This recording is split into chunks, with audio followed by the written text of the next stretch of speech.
আপনি যদি ভাবেন শুধু নামাজ, রোজা আর হজ করলেই জান্নাতে যাওয়া যাবে, তাহলে আপনি এই কাহিনীটা না শুনলে ভুল করবেন। এই কাহিনী বদলে দিয়েছে লক্ষ কোটি মানুষের হৃদয়। শুনুন, এক ভয়ঙ্কর গরমের দিনের এক বাস্তব কাহিনী। এক ব্যক্তি অত্যন্ত পাপী। তার জীবনে ভালো কাজের কোনো হিসাব নেই। সে জুলুম করত, চুরি করত, মানুষের হক মেরে খেত। একদিন প্রচণ্ড গরমের দুপুরে সে হেঁটে যাচ্ছিল মরুভূমির বালুর উপর দিয়ে।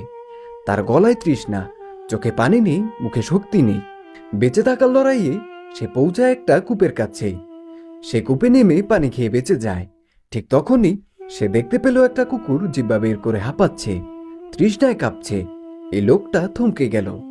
তার কানে যেন কেউ ফিসফিস করে বলছে, যে কষ্টটা তুমি একটু আগে পেয়েছ, সেই একই কষ্টটা এখন ওই পশুটি পাচ্ছে। কিছু না ভেবেই সে আবারও কূপে নামলো।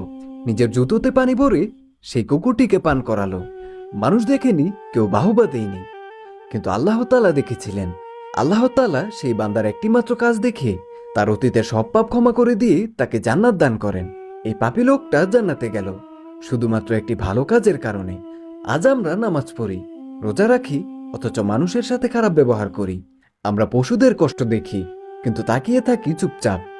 এটা কি আমাদের ইসলাম? আল্লাহ তাআলা আমাদের কেবল বড় বড় কাজ দিয়ে বিচার করবেন না, তিনি বিচার করবেন নিয়ত আর দয়া দিয়ে।